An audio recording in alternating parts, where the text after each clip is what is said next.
Hello, xin chào các bạn đã quay trở lại với kênh YouTube Review 5 phút. Các đạo hữu có tin được không? Cụ tổ cẩn thận Hàn lão ma nhà ta, kẻ nổi tiếng lạnh lùng, coi phái đẹp như phù vân và sẵn sàng cho đối phương đăng xuất trong một nốt nhạc, rốt cuộc lại tung ra một chiêu đốn tim ngọt ngào là một công chúa yêu tộc thuộc cảnh giới hóa thần hậu kỳ phải gục ngã và nguyện trao trọn trái tim. Khi ấy, Hàn Lập lần đầu tiên thi triển đại canh kiếm trận để trảm sát tứ trưởng lão của Âm La Tông là một kẻ vốn đạt đỉnh phong nguyên anh trung kỳ. Mặc dù giành chiến thắng, hắn lại chẳng hề vui mừng mà ngược lại còn hiện rõ vẻ mặt đầy ưu tư. Bởi vì trong quá trình siêu hồn tứ trưởng lão, hắn không hề tìm thấy phương pháp giải trừ phong hồn chú. Thuốc giải của loại độc chú tàn nhẫn này chỉ có tông chủ và đại trưởng lão Âm La Tông mới nắm giữ. Thế nhưng hai kẻ đó lại là những đại tu sĩ nguyên anh hậu kỳ bằng xương bằng thịt. Xét theo thực lực lúc bấy giờ của Hàn Lập, nếu xông thẳng tới Âm La Tông ở Đại Tấn để đòi thuốc giải thì chẳng khác nào tự triệt đường sống. Vì vậy lần này coi như hắn đã bị tứ trưởng lão chơi xỏ một trận tơi tả. Mặc dù vậy, nhìn thấy tứ trưởng lão đã bị đại canh kiếm trận băm thành thịt vụn, Hàn Lập cũng rộng lượng tha thứ. Đồng thời quyết định sau này sẽ gửi thêm vài vị trưởng lão nữa của Âm La Tông xuống suối vàng để đi cùng cho có bạn. Ngay trong lúc Hàn Lập vừa đi vừa suy nghĩ trên đường trở về Lạc Vân Tông, hắn vô tình bắt gặp đám người Trình Thiên Khôn đang tiến tới với vẻ mặt vô cùng vội vã. Vừa nhìn thấy Hàn Lập, trái tim đang treo lơ lửng của Trình Thiên Khôn rốt cuộc cũng buông xuống. Ông mừng rỡ thốt lên, tốt quá rồi, sư đệ, đệ quả nhiên không sao, nhưng làm thế nào mà đệ thoát khỏi tay tên ma tu đó vậy? Những người đi cùng phía sau, ông cũng tròn mắt nhìn Hàn Lập, trong lòng một lần nữa phải kinh ngạc cảm thán trước thực lực của hắn. Bởi lẽ, việc thoát thân khỏi tay một ma tu nguyên anh trung kỳ đỉnh phong vốn có thực lực tiệm cận với nguyên anh hậu kỳ là điều mà mấy người họ chắc chắn không thể làm nổi. Thế nhưng, Hàn Lập lại nhẹ nhàng điềm nhiên đáp, sư huynh không cần lo lắng, tên ma tu đó đã bị ta chảm sát rồi, đến cả nguyên anh cũng chẳng kịp thoát ra.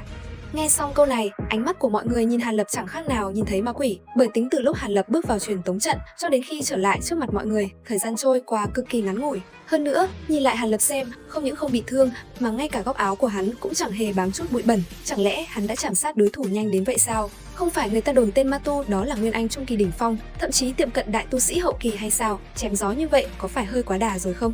Tuy nhiên, đến khi Hàn Lập lấy lệnh bài của Âm La Tông ra, tất cả bọn họ liền hoàn toàn ngẩn ngơ chôn chân tại chỗ. Nhìn thấy phản ứng sững sờ đó, Hàn Lập chỉ mỉm cười nhẹ nhàng giải thích rằng tất cả đều nhờ may mắn, đồng thời công phu của đối phương vừa hay bị hắn khắc chế, cho nên mới có thể miễn cưỡng chảm sát được. Nghe tới đây, mọi người không khỏi hít sâu một hơi khí lạnh, họ thầm mừng rỡ vì quyết định đến giúp Trình Thiên Khôn lần này tuyệt đối là quyết định đúng đắn nhất đời mình, không chỉ không phải ra tay mạo hiểm mà ngược lại còn nợ Hàn Lập một ân tình lớn. Bởi lẽ, việc giơ tay nhấc chân đã tiêu diệt gọn gàng một vị ma tu nguyên anh trung kỳ thì đừng nói chi ở Vân Mộng Sơn, mà ngay cả khi phóng tầm mắt ra toàn bộ khu vực Thiên Nam, số người làm được việc này chắc chắn không vượt quá 5 ngón tay. Quan sát biểu cảm ngỡ ngàng của mọi người, Trình Thiên Khôn tuy cũng rất kinh ngạc, nhưng cái đầu của ông thì đã sắp ngẩng cao lên tận mây xanh. Lạc Vân Tông bị chèn ép suốt bao nhiêu năm qua, hôm nay cuối cùng cũng có thể nở mày nở mặt, ngẩng cao đầu trước mặt đám bạn già này một lần. Dù vậy, trên môi ông vẫn không quên hùa theo nhắc nhở mọi người một câu, sao cơ sư đệ thật sự tiêu diệt hắn rồi ư? Kẻ đó dù không phải nguyên anh hậu kỳ thì ít nhất cũng là ma tu nguyên trung đỉnh phong đấy nhé. Thôi tốt quá rồi, chúng ta mau chóng trở về tông môn thôi. Tuy nhiên, sau khi trở về Lạc Vân Tông, Trình Thiên Khôn mới biết Hàn Lập thực ra vẫn chưa lấy được thuốc giải. Dù vậy, từ trong ký ức của tứ trưởng lão, hắn đã biết được phương pháp sử dụng một vài loại ngoại vật để cưỡng chế phá giải độc chú. Nếu tìm đủ những vật này, tỷ lệ thành công sẽ đạt hơn một nửa. Có điều, tất cả chúng đều là những bảo vật vô cùng hiếm có ở Thiên Nam, thậm chí là trong toàn bộ nhân giới. May mắn thay, Hàn Lập lại biết rõ tung tích của một trong số những bảo vật đó, và điều này phải nhờ vào Nam Lũng Hầu. Năm xưa tại Điền Thiên Thành, khi Nam Lũng Hầu cùng Lỗ Vệ Anh mời Hàn Lập tham gia chuyến đi Trụy Ma Cốc, ông ta từng đề cập đến một con thượng cổ hỏa tàm cực kỳ khó đối phó, mà thứ có thể chữa trị cho Nam Cung Uyển thì không gì khác chính là nội đàn của con thượng cổ yêu thú ấy. Ban đầu, dù nhận được lời mời từ Tử Linh hay Nam Lũng Hầu, Hàn Lập vẫn còn đắn đo chưa quyết định có nên dấn thân vào Trụy Ma Cốc hay không, nhưng hiện tại xem ra hắn không đi là không được rồi. Mặc dù vậy, trước khi khởi hành, hắn vẫn cần phải chuẩn bị thêm nhiều thứ nữa, bởi vùng đất hung hiểm số 1 Thiên Nam này tuyệt đối không phải là nơi để đùa giỡn. Thế là Hàn Lập một lần nữa quay trở lại băng hầm của Nam Cung Uyển. Tại đây, hắn bàng hoàng phát hiện nàng đang bất chấp nguy hiểm tính mạng để tu luyện Xạ Nữ Thiên Nguyệt Quyết, vốn là tuyệt học nguy hiểm nhất trong Tố Nữ Luân Hồi Công. Cách làm đặt mình vào cửa tử rồi mới tìm đường sống này khiến Hàn Lập cực kỳ lo lắng. Cô vợ này của hắn quả thực chẳng bao giờ chịu làm hắn yên tâm dù chỉ một chút. Sau khi bước ra khỏi băng hầm, Hàn Lập giao Huyền Thiên Tiên Đằng cho Ngân Nguyệt chăm sóc, đồng thời dặn dò cô mỗi ngày phải tưới linh dịch từ bình nhỏ xanh lên gốc cây, nhằm xem thử liệu nó có khả năng sống lại trước khi Trụy Ma Cốc mở ra hay không. Trông thấy hành động này, Ngân Nguyệt vô cùng kinh ngạc, đây vốn là bảo vật từng khiến cả vùng Thiên Nam tranh giành đến sức đầu mẻ trán năm xưa, vậy mà hắn lại dễ dàng tin tưởng giao chọn cho mình, điều này đã thể hiện sự tin tưởng tuyệt đối mà Hàn Lập dành cho nàng. Ngay sau đó, Ngân Nguyệt cũng không nén nổi tò mò mà hỏi một câu hỏi đã đè nén trong lòng bấy lâu nay. Nàng thắc mắc rằng bản thân vốn là khí linh của Thanh Trúc Phong Vân Kiếm, nhưng tại sao mỗi lần Hàn Lập thi triển phi kiếm đối địch lại chưa từng triệu hồi nàng ra hỗ trợ?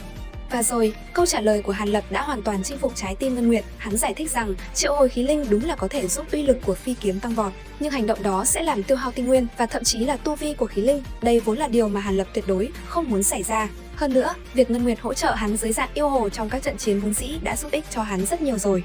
Nghe những lời ấm áp ấy, Ngân Nguyệt cúi đầu nhìn Huyền Thiên Tiên Đằng trong tay, khóe miệng không tự chủ được mà hé nở một nụ cười. Người chủ nhân này quả thực có chút thật đặc biệt.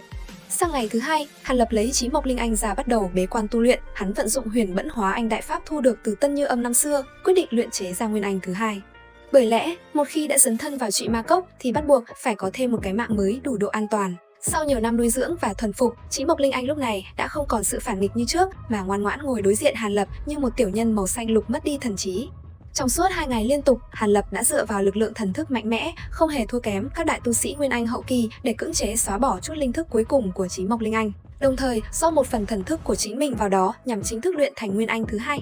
Sau khi nghỉ ngơi một ngày trọn vẹn, Hàn Lập dẫn theo Ngân Nguyệt trở lại Đầm Lầy năm xưa, chính là nơi lần đầu tiên hai người gặp mặt. Hàn Lập vẫn nhớ rất rõ năm đó, sau khi Ngân Nguyệt đoạt xá Thi Tiêu để trở thành khí linh của hắn, phần thể xác của Thi Tiêu vẫn bị hắn phong ấn nguyên vẹn tại chỗ này. Giờ đây, sau khi chạm sát tứ trưởng lão của Âm La Tông, hắn đã thu hoạch được từ ký ức của đối phương một loại bí thuật vô cùng lợi hại là phương pháp luyện chế Thiên Tuyệt Ma Thi. Bởi vậy, lần này Hàn Lập thậm chí còn mang theo cả hộp ngọc phong ấn nguyên thần của Thi Tiêu. Hắn triệu hồi đề hồn thú đứng canh gác một bên, rồi mới tiến hành giải mở phong ấn hộp ngọc. Ngay lập tức, một người phụ nữ có ngoại hình giống hệt Ngân Nguyệt từ trong hộp ngọc bay vụt ra bên ngoài. Ta còn ngửa mặt cười lớn, hà, ta cuối cùng cũng tự do rồi, là tên ngu ngốc nào đã thả ta ra vậy? Không đúng, sao ngươi lại là tu sĩ Nguyên Anh? Ta hoàn toàn không ngờ rằng trong lần tái ngộ này, Hàn Lập đã trở thành một lão quái vật Nguyên Anh thực thụ. Ngay sau đó, chỉ bằng một hơi hút mạnh của đề hồn thú, chủ nguyên thần của Thi Tiêu đã lập tức bị nó nuốt trọn vào bụng. Không những thế, hóa ra bên trong cơ thể Thi Tiêu vẫn còn cất giấu một luồng phân hồn, cho nên nó cũng nhanh chóng biến thành món ăn vặt tráng miệng cho đề hồn. Nhìn thân thể Thi Tiêu đang nằm im tại chỗ, Hàn Lập trong lòng tràn ngập niềm vui mừng, bởi lẽ nếu luyện chế thành công thì hắn sẽ có thêm một trợ thủ đắc lực cấp Nguyên Anh, còn điểm trừ duy nhất chỉ là nó đang bị thiếu mất một cánh tay. Thế nhưng Hàn Lập liền nảy ra sáng kiến khi hắn điều khiển vô số tam sắc phệ kim trùng kết hợp lại thành một cánh tay mới, rồi ghép chặt vào cơ thể của Thi Tiêu. Sau khi hoàn tất việc luyện chế Thiên Tuyệt Ma Thi, Hàn Lập quyết định lên đường đi một chuyến đến vùng cực Tây. Nguyên nhân là vì kể từ sau khi tiến giai Nguyên Anh, đại diễn quyết của hắn đã không thể tiếp tục tiến triển được nữa, sau đó hắn bắt buộc phải đến Thiên Trúc Giáo để tìm kiếm 2 tầng công pháp tiếp theo. Tuy nhiên, ngay trước thời khắc hắn chuẩn bị khởi hành, Mộ Phái Linh đột nhiên tìm đến tận cửa và ngỏ lời, công tử, thiếp cũng đã đến thời điểm quan trọng để đột phá bình cảnh. Chi bằng hãy cho phép thiếp đi cùng công tử, trên đường đi thiếp còn có thể kề cận hầu hạ công tử nữa. Liệu Hàn Lập có đồng ý mang theo thị thiếp Mộ Phái Linh trên hành trình nguy hiểm này không? Và chuyến đi cực Tây chi địa sẽ đem lại cho hắn những thu hoạch khủng bố ra sao? Hãy để lại ý kiến dưới phần bình luận cho mình biết với nhé!